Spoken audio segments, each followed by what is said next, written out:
Everyone, this is Branduzer! And I'm Kevin. And welcome to 3.5 DMing, where in virtually every video we've made so far, I am coincidentally wearing this shirt for some reason. But anyway, so today's topic, we're going to talk about rulebooks, and when to use them, and when not to use them.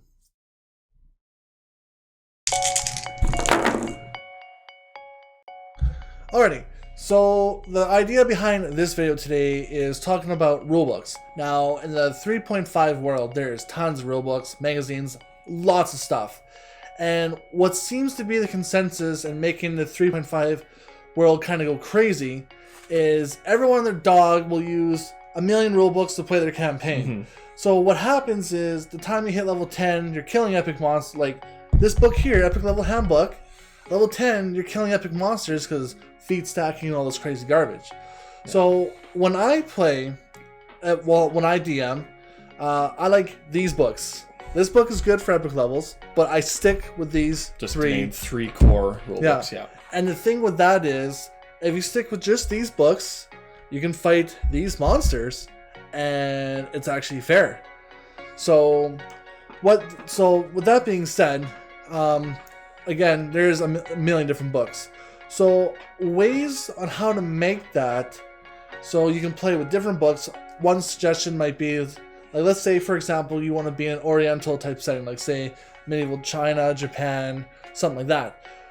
What you could do, you start with the first core 3, and then you can bring in the Oriental handbook, and then that can give you more of the medieval type setting. See, I think the idea was when they made the other rule books to expand the D&D universe, the idea was you use the core 3, and then based on the world that you live in, or based in the area that you are in, you only use a few of the books. You just don't add a whole bunch. Yeah. It's like adding, if you have a couple of books from Faerun and then you're adding some books from Eberron. Yeah. It's like those two realms don't exist in the same time, in the same cosmos. Yeah, so it makes no sense. Like, again, like say for example, if your campaign is taking place in, say, like medieval Europe type area, and you're using the Oriental Handbook, for example, again, how is your character learning abilities that no one else would have any reason to know? Like, unless you really roleplay it weirdly, where, oh, there's some Grand Master who was from some land 3,000 miles away, like, you could stretch it that way, but it can get a little silly. Now, and here's the problem too. So the players might be like, bah humbug to all that crap. I want to use all the rule books. There's 40 books. I have 40 books to choose from to choose all my stuff. But the problem is, it's so taxing on the DM to make monsters that are actually difficult enough to battle those characters. Well, let's say, like, for example, we had a DM, his name is Eric, and well, he still DMs for us, but we would add a whole bunch of books together, and then we'd literally have monsters where you'd have to go, okay, like every single monster now has times 10 the hit points. Well, now the monster still can't hit us, but the fights are lasting so long because the monsters have so much hit points. It's like, yeah, one battle is like an hour in real time. Yeah. Or it gets to the point where the DM stacks the monsters so good with a million books worth of feats and abilities. The players stack their characters so good with a million books, feats, and abilities. And now it just gets to, okay, roll initiative. Whoever gets higher wins. Like, that's just how it is. There's a certain term for that. Wasn't that called, like, Russian roulette? Oh, the Russian roulette way of playing, where whoever rolls first miles to say you win. Yeah, and there's no difference between having thousands of hit points and doing hundreds of damage. It's easier just to do hundreds of hit points and just do tens of damage. Yeah, exactly. So as said, another thing to watch out for as well, in this book right here, DM's Guide, page 136 at the bottom, there's a specific thing it says. It says, how real is your fantasy? And then it goes on, despite the fact dragons can fly, wizards can cast arcane spells, deities can channel powers. Other than that, the rules of physics are still relative. The world is round, physics still works normally, and then people accept that. So when you're making some weird builds where somehow you can have like 50 strength at level 10, and you're lifting houses above your head, like what? Like, that's the thing too. You gotta recognize or realize, that if your characters are really wacky and weird, That should be the norm in that world. Yeah. If for some weird reason that your characters are outrageous superheroes and no one's matching them, that doesn't make any sense. And the thing is too, like, and here's the deal, like, all day long you can make characters at level 20 do 10 million d6 damage on however goofy way you want to do it, but at the end of the day, you're really hurting yourself. See, the thing about So much time and effort. well, So and much. here's the one thing that 3.5 actually does very well, if the DM knows what they're doing, is, in my opinion, the role playing can be done the best. The way its skills work, more or less, is a good system. You got a good list. Like, as long as the DCs make sense or within reason, it's very easy to role play how your character would do that. Like, if you want to do something, you gotta do it through your character, right? Yeah. See, and that's one thing I don't like about 5th edition that much. They oversimplified so much stuff that it's just it's I find it a little harder to roleplay your character. Especially going from 3.5 directly to 5, it's like I think you told me like a couple months ago, you're like, yeah, the 5.0 warrior, or the fighter rather, like he doesn't get like the full 4 or 5 attacks around. No, the fighter does. No other warrior does. Oh, no other warrior does. Yeah, he's the only one. The fighter gets 4, and then I think every class has like a bonus action, so he might get 5 for X amount times per day. But basically, every other warrior type has 2 attacks per round. Some of them have a bonus action for a 3rd, but some of them can only do that X amount of times per day. So, like, see, as I said, the problem I have with 5th edition in general is they oversimplified it way too much. And my guesstimation is the reason why they did that was because to make it easier for new players to come on. But the thing is, when it's time to get technical, like, actually, I was watching my sister play a game, I think it was like 2 months ago, and they were all new. Like, their group of 6 or 7, each one would switch DM for the day in the same adventure because they're all trying it out, right? But that's the problem with and see, the main problem with that was it was very difficult to be like, okay, I want to do this, how do I do it? And everyone's like, roll a d20 and see. Like, they were rolling a d20 for everything, absolutely everything. Like, okay, I want to loot this guy, say, okay, roll a d20. I'm thinking, like, why? Like, hold on, I'm gonna loot this dragon. Yeah, it was Crap, roll the 1. Like, it was interesting to see how people interpreted the rules and how they wanted them to be, but it was like, it's so weird. It's like, okay, they roll a d20, they get a high number, they would like find more treasure on that person or something like that. But I'm thinking, it's like, if they're wearing like a vest and pants, man, like, there's only so many places you can look. yeah, exactly. But yeah, you guys know what I mean. There's only so many places you can look. Yeah. But yeah. So at the end of the day, I think if you want the best experience with 3.5, if you're just bored with the 3 core rule books, use these as your base. If there's any conflicting information anywhere else, come back to these. These should be the veto that say this is how it's done. Yeah. And then if you want to expand your world, try and make sense. Again, if you can have a fantasy type world, like Sigil, for example, has a whole bunch of weird, wacky, magical stuff. Okay, that's fine. But again, the thing is, you need to be consistent.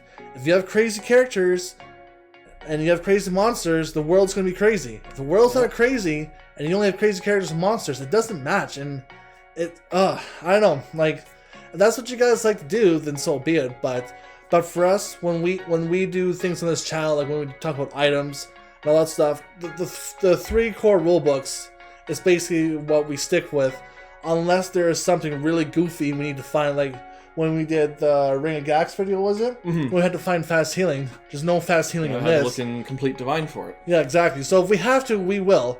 But for the most part, like if we even do a build option, what we'll do... Try. Well, with the build, we'll say, okay, we'll do it off these, and then you take that build, you take that character into your world, and if your world has more, you could go, okay, I like how this part's done, but this part I might want to switch a feat or a skill or whatever. So that's because here's the deal. It's very difficult to go in and be like, okay, I want the best fighter build, for example. What's the best fighter build you can do? Well, that's kind of... On what campaign setting? Well, and the thing is, it's kind of a silly question. Because you can have the best melee build, using a scythe, somehow doing a billion d6 damage, which is nice and all. But then what happens to get into a setting where you have to start flying? He has no ranged weapon to his name. He's completely built to do melee. You have one flying seagull with a friggin' pea shooter, and it's over. the fighter, it's done, right? Yeah, exactly. So that's the thing. So if you want to make character builds, the best way to build a character is to be a multiple threat, whether it be melee, ranged. That was a cell phone. Oh well. Spell casting, good at stealth.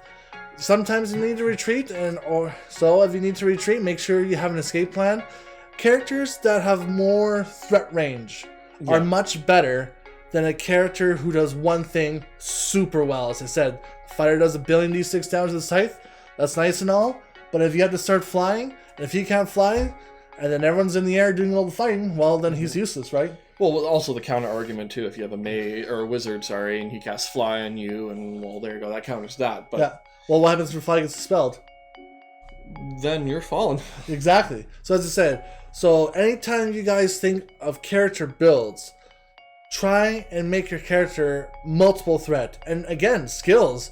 Skills are another way. Like, you could be caught in the middle of an orc lair, and you got no healing potions to your name, your weapons are broken, but if you got diplomacy plus 10, man, hey, you can convince some guys. Talk your way out. Exactly. And see, I like DMs who reward players for thinking outside the box. That's what I think. That's the best thing about D&D, especially that's what 3.5 does really well.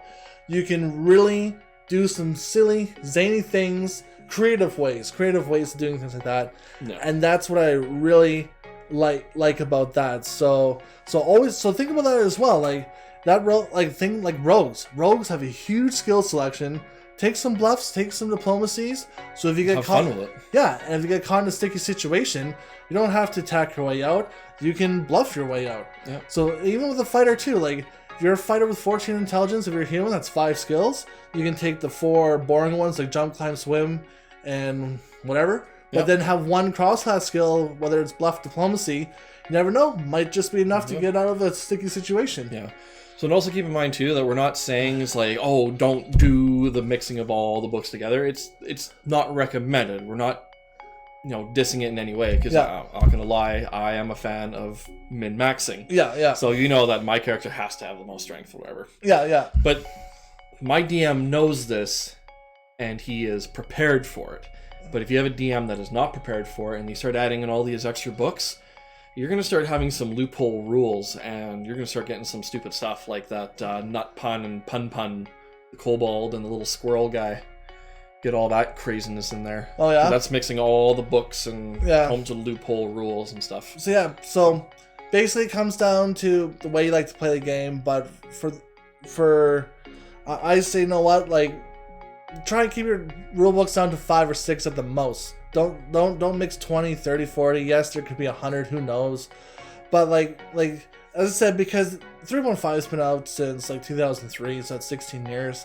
So yeah, as I said, the first core 3 could get boring, but I say find more creative ways on how to role play your character. Remember, within the confines of your character, you can virtually do anything. Like, your level 1 character can, in theory, become a king. Your level 1 character could, in theory, take over the crown and rule the land for the lulz. And once you rule the land, you have a holiday where every 30 days, everyone has to have a pickle contest. Whoever has the best pickle wins. Like, do stuff like that. Do silly things. Like, do silly things that are fun outside the box, right? That's what you can do. Yeah. But for our videos, though, mostly for topic wise, we'll stick to these 3 because you can still do a lot with these 3. But if things are really outside the realm of these 3, then we'll have to go to the other ones. And of course, all the epic stuff. Well, thing is with the epic, that's only based on one setting.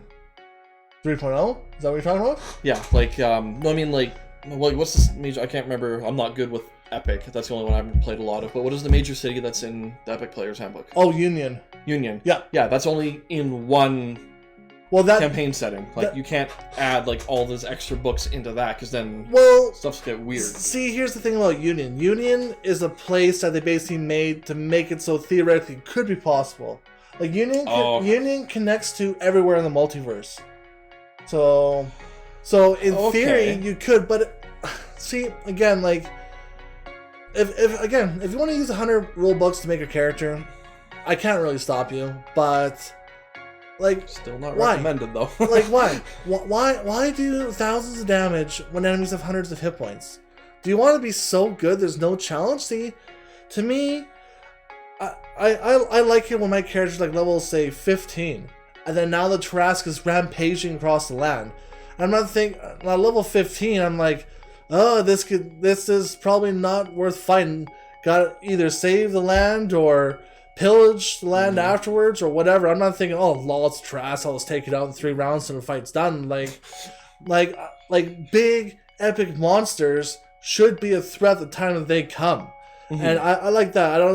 I don't like playing campaigns where, again, we're level 10 and we're fighting a pseudo-natural trolls challenge rank 21 and we take it out in 3 rounds. And it's like, what? Like, ugh. So I don't know. That's me. And again, well, I mean, you could color spray it. It has spell resistance. Oh yeah. Fair yeah, that's. You still color spray it though.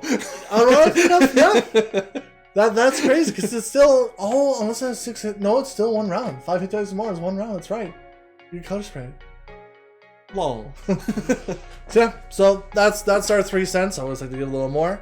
But yeah, for future videos, you'll have more of an understanding what we're going through. But even then, for example, if you ever ask, but if I wanted to do a campaign with the Complete Arcane or the Divine book, I forget what it's called, or Tome of Battle, whatever, what do you recommend? We Complete Divine. Complete Divine. Okay, we have almost had it. We have no problem going outside the range of the 4 books. This is just where our base is. We base but we things will off this. cater to everybody. Yeah, if we need to go outside, then yeah, we have no problem doing so. Said we had to for the Ring of Gax anyways. So, which still, my God, that is cheap. Fast healing. What was it, like $8,000? Like, man. Yeah, it was pretty good. That's unfair. That ring is unfair. Yeah. Well, the ring that we made was unfair. Yeah. The actual Ring of Gax in Epic Player's Handbook, which was complete trash. That ring, ugh. Like, that ring is unfair to your enemies. As you said, you put it on their finger when they're sleeping, and then you take it off, and then they're pretty much screwed for the rest of their life. See, that right there, that is a creative way on how to play the game. That is stuff I like. I actually, for DM wise, if you had to do something to some NPC for whatever weird reason, I would so reward that, because that is outside the box thinking, and I love neat things like that. Well, his pain and misery would be kind of reward for me. Well, the one campaign we had with our friend Eric, what level were we, like 3 or 4? When we got the permanent light on your nose? It was hilarious. So, I forget where we were. We're in some other multi-dimensional dungeon or some such, and somehow we caught up to a mercane. And I forget what we were talking about. We needed a light source or something. And mercane, I think I asked the mercane, do you have permanency? He's like, yes. Like, dude, here's the deal. I'll give you all my gold if you put a light spell on one of Kevin's characters' nose and put permanency on it. And Merkin's like, deal. It only cost me like 136, I had like no gold. But ever since then, his character's nose glows on command. It's great. It is hilarious. But yeah, that's pretty much the end of our video here. We're running out of time here, so don't forget to make sure to give us a like, dislike, subscribe, share, do all that fun stuff. Make sure to check out our Discord, our Facebook page, our Instagram page. So we will catch you guys in the next episode. Right arm.